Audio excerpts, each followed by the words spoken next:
Auburn baseball's weekend was historic, and Ike Irish, you are the man.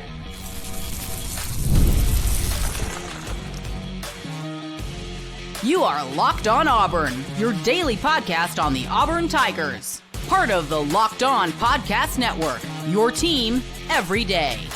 Yes, welcome on into Locked On Auburn, your daily Auburn Tigers podcast. I'm your host, Zac Blackerby, and thank you so much for making Locked On Auburn your first listen every single day.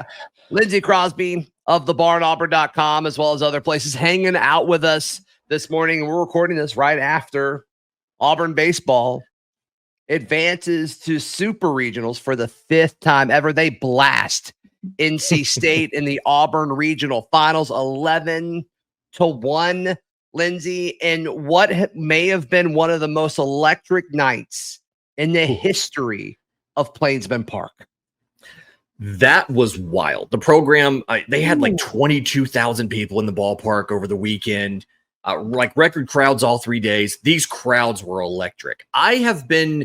This is my fourth season covering the team, fifth season covering the team as far as like sitting in the press box and the press conferences, all of that.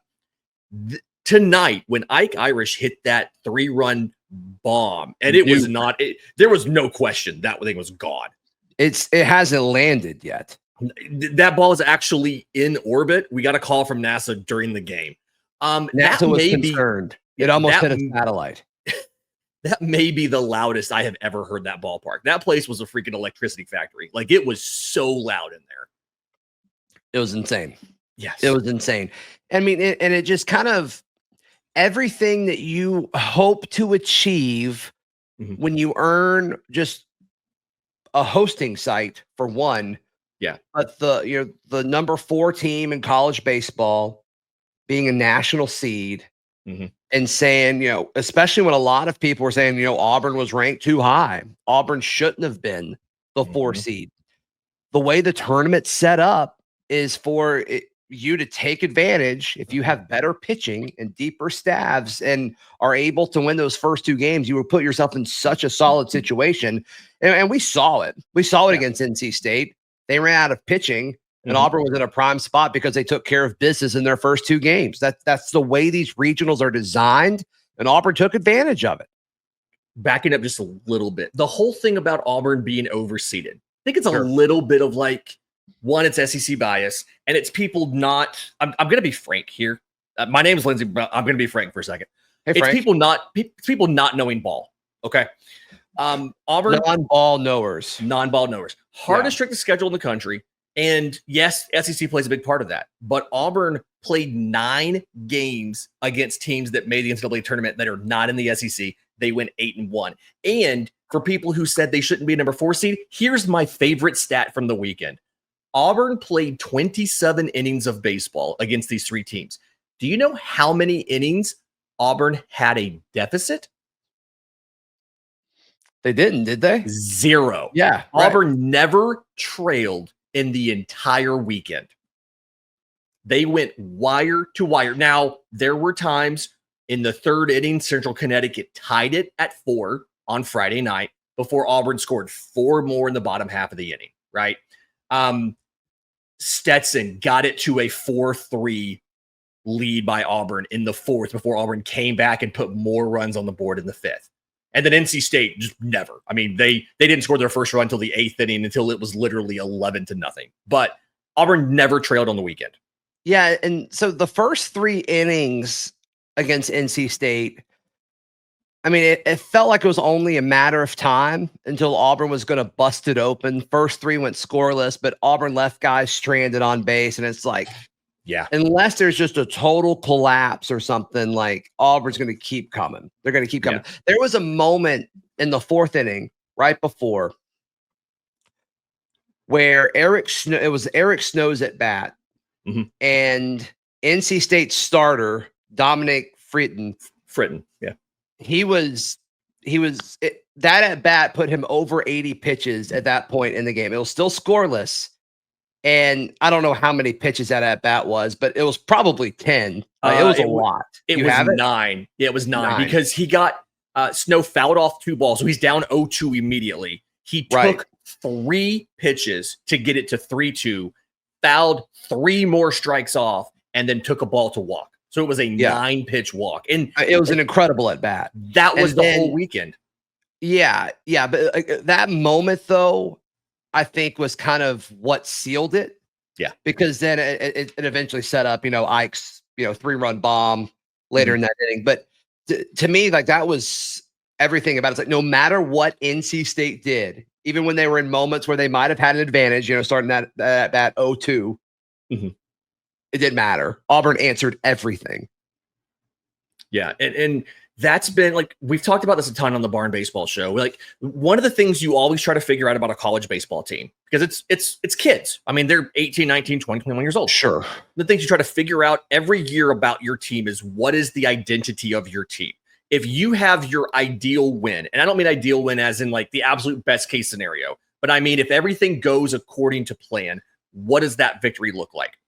And Auburn had a lot of games this year where things didn't go according to plan, but they still won because the identity was they weren't going to give away an inning. They weren't going to give away an at-bat, and they were just going to keep coming at you and making you execute every single time. And the first time you didn't, they would take advantage. And that's what this was. I mean, it was the first inning. This is on Sunday against NC State. The first inning, Auburn had runners on second and third and just couldn't get them in. It was like 2 strikeouts at the end of the inning to end it. The second inning, they had somebody caught stealing at second base, kind of not a lot of a rally there. He would have probably scored. The next guy doubled behind him. He probably would have scored. That's fine. But that fourth inning, it was a single, and then it was that 9-pitch walk, and then it was a 6-pitch walk to load the bases, and that's when they pulled Fritton. And that was, I think, probably that's where the accumulated weekend got to NC State. That was because the guy that they brought in was allowing a batting average of, if I believe it was like 390 to lefties. Auburn's got quite a few guys. Once you get through the bottom of that order there, Chase Frelick's a switch hitter at 8, but then you get Bub Terrell, who singled. You get Ike Irish, who hit the homer. Like, they just didn't have anybody else because they had played so many games. And the early game against Stetson just kept pushing them. That game had a ton. I was watching that game from the deck. If you've never watched the game from the parking deck, by the way, holy cow. It's a vibe, man. That was electric. It's a vibe. Well, and I think it's interesting, the decision to go with Alvarez starting instead of Chatterton. I assume that was because just in case if they were to lose, they would have had him. That wasn't the reason. So this was really interesting, and I got this from Brad Law. He had talked to Butch pregame on Sunday. Yeah, we all assumed it was going to be Christian Chatterton. I shot a video from the deck. And we talked about Chatterton being the starter. It was Alvarez, and what Butch said was they wanted to give Alvarez a little bit of run to get him. He's pitched like once in the month of May, right? They did that thing where they kind of put him in the garage. They worked on some stuff, whatever. He pitched once in the month of May. It worked. My goodness, it worked. They weren't expecting 5 scoreless innings out of him. The thought was, we'll throw him for a couple of innings. The plan the whole time, get his feet wet, maybe get him through the order one time, and we're going to go to Cade Fisher. And we're going to let Cade Fisher pitch 4, 5, 6 innings, like essentially make a start. He prepared as if he was going to be starting today. That same kind of workload. And then if we have to supplement at the end of it with a Parker Carlson for an inning or 2 or somebody else, we can do that. But that was the plan. And then Alvarez goes out career high 5 innings, 6 hits, no runs, 1 walk, 5 strikeouts. Auburn walked 1 batter in this entire game. Dude, if Alvarez, if that's who he is now, which is what they wanted when they added him, obviously, watch out. Watch out. If Auburn got another startable, solid, borderline, really good arm, watch out. So, can I give you one more, on that note, one more awesome stat from the weekend before we go on? For the entire weekend, Auburn walked 8 guys in 27 innings. We take that. That's what Butch Thompson wants. Throw strikes. Let them if they put the ball in play. We take that. Got a really good defense behind you, and it worked. All right, we got to talk about Ike Irish. Yes, we have to talk about Ike Irish. We get to talk about Ike Irish. I never want to stop talking about Ike Irish. Next, right here on Locked On Auburn. Today's show brought to you by our friends at Monarch Money. We all love Monarch Money because it helps us not only save money, but build wealth. That's one of the things they talk about. It's not just a budgeting app, Lindsay. Some people say, oh, Monarch Money is just another budgeting app. You know what I say to that? You're wrong. Yeah, you're right. You don't know ball. It's a complete financial command center. You don't know Moneyball.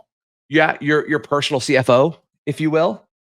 You know who's going to need Monarch Money? Ike Irish. We'll get to that in a minute. Sure. Lindsay dropping all these stats from the weekend. Monarch Money can drop stats about your spending. It also has all-in-one convenience and also easy collaboration if you want to, share all the information with a spouse or, somebody else you're building this wealth with. So take control of your finances with Monarch Money. Use code LOCKEDONCollege at monarchmoney.com for 50% off your first year. That's monarchmoney.com, code LOCKEDONCollege for half off your first year.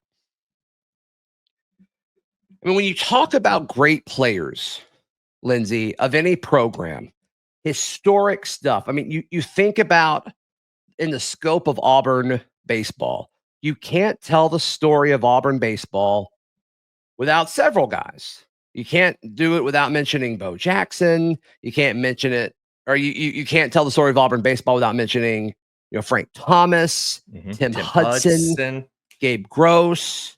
You probably put Casey Mize in there just because he was the first pick.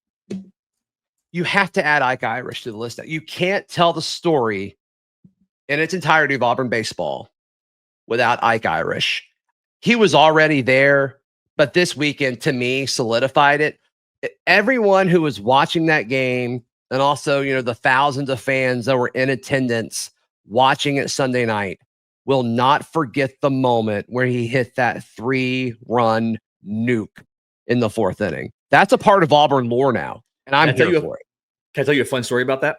Please. Okay, so there's this concept among ball knowers called the yard card. The idea here is once a game you get a yard card, and that's when you are predicting right before an at-bat starts that this guy's going to hit a home run. If he hits a home run, you win. You get the bragging rights. If he walks, you get one a game, right? You get one a game. If he walks, you get the card back. Anything else, you're done for the game. I played my yard card on Ike Irish's at-bat that he hit the home run on. I cashed a yard card on Ike Irish's home run. So I already would not have forgotten that, but I doubly will not forget it because I called it in the press box before he hit it. So I got all the kudos, and that's always fun. Just love breaking a yard card on a dude. That's great. Love a good yard card dub for sure. I mean, I know we said it at the top, just what a moment. What a stinking moment for Ike Irish, for Auburn baseball fans. And that was the moment where, I said when Auburn went up, they went up 3-0. I told my wife, that's probably enough. I think that might be enough. It ended up would have been, and obviously, Auburn scored a touchdown in the fourth inning, and that certainly was enough. And they would continue to add on to it. But it's just everything Ike Irish has done, and even some of the defensive plays that he made in the outfield later in the game. He gunned a guy down. I think it was on Friday night at the plate. Came in, got a ball on a hop, and just fired to home. You have to remember, he was recruited to Auburn as a catcher. Right. We're using him in the outfield because Chase Fralick's a pretty good catcher. He's a catcher playing in the outfield. It's going to be a first-round pick. It's going to be really fun to watch for a long time. Not only a first-round pick, I'm going on the record now as saying first half of the first round. I think his floor is 16 to the Minnesota Twins. I mean, I would love him in Atlanta. They pick 22nd. He won't be on the board at that point. He's going to go in the top. So fun, the though. First half. Can you imagine the Auburn crossover, the Ike Irish jerseys? Him and Blake Burkhalter on the same team. Right? Come on, that'd be so fun. He's his floor is 16 to Minnesota. It's going to be a first half of the first round. We haven't put a guy in the first half of the first round since Casey Mize went 1-1. Right. So obviously Ike Irish was incredible. Bub Terrell won the Auburn Regional MVP. So hats off to him. What a weekend he had. A freshman. Here's the biggest thing about these freshmen. Okay, so Bub on Sunday, 4 for 5, 2 runs, 2 RBI. He has one of those hits as a double, right? And we're going to get to the top of the order, what they did real quick. But sure, he talked to Brad Law after the game for the radio. And Brad asked him about what it felt like to have that big of a game in the regional. And I love his answer because he said, felt like every other game. Didn't feel any different. These are freshmen. These are true freshmen. At this point, they're no longer freshmen. I mean, they are right. They are season, veterans now. But yeah. He hit 322 this season as a freshman. Eric Guevara tweaked the hamstring over the weekend, got an MRI on Sunday morning. They popped Bub Terrell into the 2 spot in the order. He's batting in front of Ike Irish. Yeah. And he goes 4 for 5 with a double, 2 runs, 2 RBI, draws a walk. He gets on base 5 times in this game. I mean, another stellar freshman is the guy in front of him. I mean, your Chris Rimbert, who got on base for freshman. That's insane. The top of Auburn's Chris Rimbert is who we're referring to. Sorry. Yeah. 4 for 6. 4 RBI for Rimbert, 2 runs, and having Chase Fralick batting 8th, I think was a big deal. That's the other freshman. He went 2 for 3, 2 runs and an RBI. But having him, he also walked twice. He got on 4 times, and they just kept driving him in. Driving him in. But the top of your order, Rimbert, Terrell, and Irish, they had 11 hits. They were on base 13 times. They scored 5 runs, and they drove 9 in this game. With Cooper McMurray, who's been a force for you, I don't think he got a hit. It was a rare 0 for 4 night for Cooper. He did walk twice. He got on. Okay. Right. And he was smoking some balls, and they just were getting NC State had a decent defense. They weren't amazing, but they made some good plays against Cooper. Bad luck by Cooper. He had some good at-bats. Mm-hmm. But the top 3 just dominated. And that's like when this team is clicking like that, every single person in the lineup got a hit. I'm sorry, got on base because Cooper didn't get on base. Every single person in the lineup got on base at least once. Every single person but Cooper scored a run in this game. And this was a number 2 seed that 3 or 4 weeks ago was looking like they were going to be hosting a regional and had an outside shot of getting a national seed. They had a bad finish to the season, NC State did. But Auburn, again, it wasn't the toughest draw, right? But these were good teams that came in, and Auburn never but it's not railed on the weekend. It's not the toughest draw because you earned it. Yeah, you earned a number seed. Well, you say that. The number 1 and 2 seeds both got knocked off. Texas, we're no longer doing horns down. We're now doing meat for UTSA, the Roadrunners. But yeah, like our draw, Auburn Who eliminated Vandy, Lindsay? Well, you put me on the spot. I totally knew this until you asked me. Well, it's Wright State. You know what? Wright is not a state, simply because they saved us all from the Vandy Whistler, I am willing to listen to the petition. Yeah, we gotta give them a chance. I mean, I don't know where it's going to be located. Like Wright, not a state. Give them Tennessee. Not a state. Give them Tennessee. Vanderbilt lost. Tennessee is Tennessee. Like they have to face Wake Forest on Monday tonight, and the winner of that game goes on to the Supers. If Tennessee loses, and Wright State already beat Vandy, just give them Tennessee to Wright State. Tennessee is now Wright State. I don't know where Wright State actually is, but they'll just relocate to Tennessee. It's fine. They're in Ohio. I don't either, because it's not a state. If it was a state, we would know where it was. That's how we know it's not a state. They're in Ohio. We can just give them Tennessee. I'm fine with that. Nothing like just hopping on I-65 going north until you hit Wright State. Yeah, listen. Nashville, Wright State. The song writes itself. It flows. The song writes itself. That's right. Give them that. What's next? What's next for the Tigers? They play a red hot team. 21 straight wins, right? Yeah. That's next right here on Locked On Auburn. Thank you so much for making Locked On Auburn your first listen every single day. Lindsay, the Auburn Tigers go into their 5th Super. Butch Thompson wins a regional for the 4th time as Auburn's coach. I believe he's the most ever now. That is the most regional wins of any Auburn coach. We've had some legendary coaches. Yeah, and Butch Thompson is among them. and in some really important categories has passed them. Yes. He will never admit that. Now's He not, says how now's bears not the the gold time standard. to have that conversation. Let's wait till the season ends. But when the season ends, I will have that conversation. I will force that conversation on you. We will also have the Ike Irish. Is he on the Mount Rushmore of Auburn baseball conversation too? But let's see what happens. We need to put let's see what happens there. first.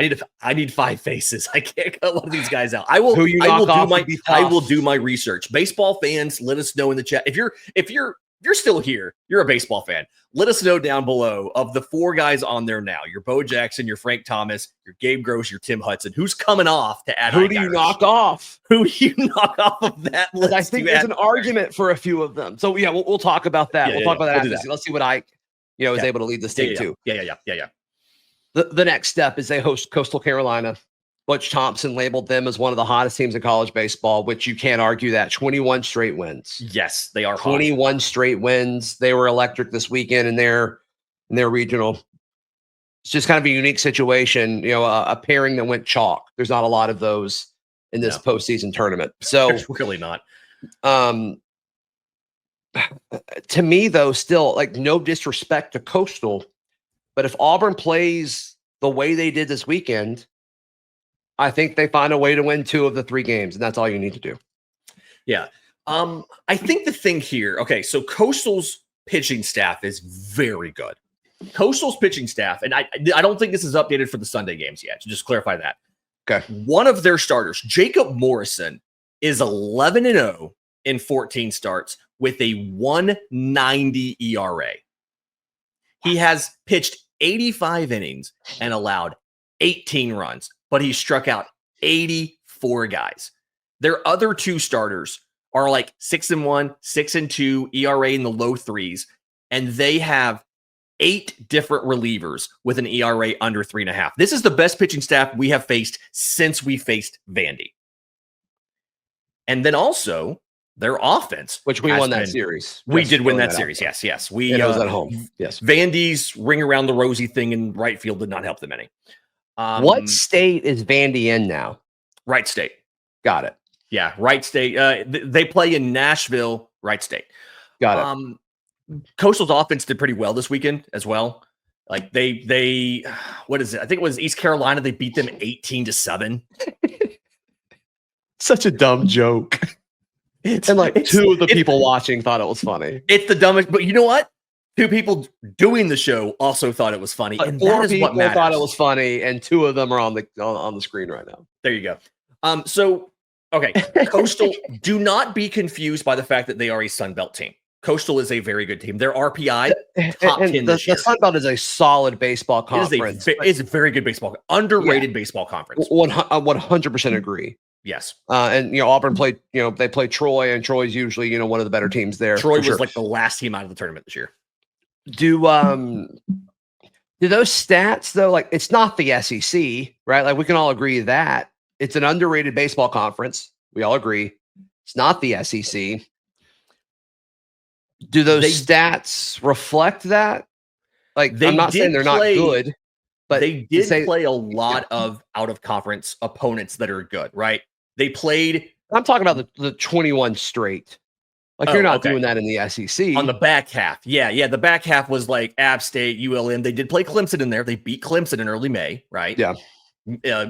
Non-conference. They played Wake Forest. I think the Wake Forest loss in mid-April was the last loss before the streak started. They dropped that game 16-5 in Winston-Salem, but that ballpark's tiny. Tons of home runs. Favorite Wake Forest athlete ever? Who you got? Carol Blackerby. Yep. The GOAT. Carol Blackerby. Former Wake Forest quarterback, Carol Blackerby, 100%. Yeah, who, like, my quarterbacks need to be Blackerby's. That's all I'm saying. I agree. But I do think in this one, Auburn has some advantages. One, I do think that Auburn's offense has faced really good pitching more often than Coastal Carolina. This is something Coastal Carolina has played 13 quad 1 games. They are 7-6 in those. Auburn has played 28 quad 1 games, meaning teams that are in the top 25% of RPI. Like, Coastal's out of conference schedule was like 14th toughest in the country. I get that. But their overall strength of schedule was 63rd. And a lot of their struggles earlier in the schedule were they played. They had a tournament against like Kansas State, Washington, and all that. They played Ohio State. They had to go to extras to beat them. We ruled them. They lost to Alabama. They beat NC State. They did beat NC State there. So mutual opponent there. But like they lost a lot of their big conference game or their big out of conference games. They lost. UNC beat them 5-4. It wasn't 11 innings. Let's clarify that. They lost 2 out of 3 to Troy. They split the series with Clemson. They did win the series against Texas State 2-1, so give them credit for that. But like a lot of their games, the Wake Forest loss, when they face those tougher opponents that we have played a ton of, they again 7-6. They didn't do that great. Yeah, and talking about like the SEC element of this, the SEC did not do well this weekend. Vandy's eliminated. Alabama's been eliminated. Alabama was the first team eliminated from this year's tournament. Yeah, the first Power 4 team eliminated. Can you imagine? Can you imagine that? I can't. I can't. Crazy. No, can you imagine being done on Saturday? Auburn the first? Can't. Yeah. The first done? The first Power 4 team done? No. Yikes. Auburn fans can't imagine that because we're hosting the Super. No. Alabama fans can imagine that, though, for sure. No, Florida got eliminated. Maybe if they were good enough to host their own regional, they could have done okay, but they had to go on the road. Alabama did. Tennessee's playing Wake Forest tonight. You mentioned that. Kentucky got eliminated. LSU is playing Little Rock tonight. Yep. Because they got whooped by Little Rock on Sunday night. And so it's a winner take all. Hats off to Little Rock. That's awesome.